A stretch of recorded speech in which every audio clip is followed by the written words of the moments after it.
La triche, chapitre 3. Dès lundi matin, je suis devenue une célébrité. Toute la population a lu mon article dans l'Highlander. Monsieur Viens l'a même mentionné lors de l'assemblée de ce matin. C'est embarrassant et excitant tout à la fois. Je ne sais pas quoi dire ou quelle attitude prendre. Le test de mathématiques est donc bienvenu. Il me fournit une distraction. Je devrais être nerveuse puisque je n'ai pas étudié. Mais je pense qu'en matière de maths, on a la bosse ou pas. Et moi, je crois bien que je l'ai. Mon pouls s'accélère toujours avant un test. Mais une fois que j'ai commencé, tout va bien. Je me calme et me concentre sur ma tâche. Ces premières minutes de panique sont les plus difficiles. Écrivez votre nom sur votre feuille de réponse et laissez votre questionnaire à l'envers pour l'instant, dit Madame Abernathy. Vous pouvez utiliser vos calculatrices et du papier brouillon. Sur la feuille de réponse, noircissez au crayon la bulle correspondant à votre réponse. N'écrivez rien. Je répète, rien sur le questionnaire. Avez-vous bien compris? Elle balaye la classe du regard. Personne ne lève la main. Nous connaissons tous la marche à suivre. Bien, dit Madame Abernathy. Vous avez toute la période pour faire le test. Je regarde l'horloge. Il ne reste plus que 35 minutes. Vous pouvez commencer. 25 questionnaires se retournent en même temps. Je regarde immédiatement la dernière page. Il y a 30 questions, ce qui représente un peu plus d'1 minute par question. Heureusement que toutes les questions sont à choix multiples. Les enseignants utilisent le terme « choix multiple », mais soyons honnêtes. Pour de nombreux élèves, il s'agit plutôt d'un jeu de devinettes.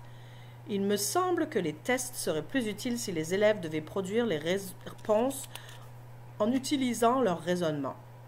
Mais les enseignants devraient alors prendre le temps d'évaluer les réponses. Tandis qu'avec les tests à choix multiples, ils n'ont qu'à mettre les feuilles de réponse dans un scanner et le tour est joué. Je procède systématiquement. D'abord, je parcours le test rapidement pour voir le type de question. Je peux ainsi utiliser mon temps de manière efficace. Puis, je réponds tout de suite aux questions faciles, autant accumuler le plus de points possible. Certains élèves s'attardent tellement sur une question qu'ils n'arrivent pas à finir le test. C'est bête. Moi, je laisse les questions difficiles pour la fin. Et lorsque je ne connais pas la réponse, j'essaye de deviner.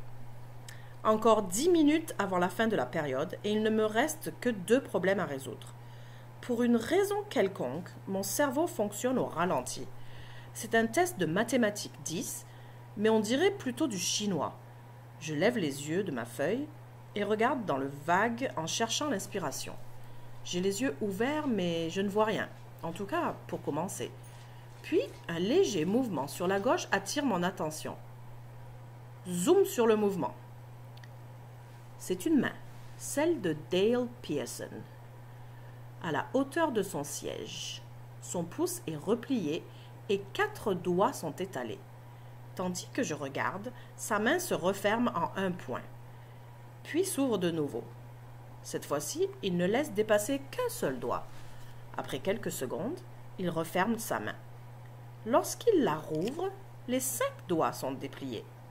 Ceci n'est évidemment pas une crampe d'écrivain. Dale envoie un message à quelqu'un. Je regarde tout autour. 2 rangées derrière lui, Jarrod Bailey fixe lui aussi la main de Dale. Chaque fois que Dale bouge les doigts, Jarrod inscrit quelque chose sur sa feuille de réponse. Soudainement, la lumière se fait. La cote de Jarrod est un D soutenu. Dale a toujours des B. Ils sont meilleurs copains. Il est évident qu'ils trichent. Aucun doute possible. Pas besoin d'être un génie pour comprendre le code qu'ils utilisent. Un seul doigt correspond à la réponse A. 2 doigts à B. Et ainsi de suite. J'ai peine à le croire. Je sais qu'il y a des élèves qui trichent, mais je n'en ai jamais été témoin. Il reste 1 minute, annonce Madame Abernathy d'une voix d'automate. 1 minute! Je n'arriverai pas à finir mon test. Il ne me reste qu'à espérer être forte en devinette. Mais je ne suis pas inquiète. 2 mauvaises réponses ne font pas me faire échouer. D'ailleurs, ces points-là ne sont pas vraiment perdus. J'ai maintenant un sujet pour mon prochain article.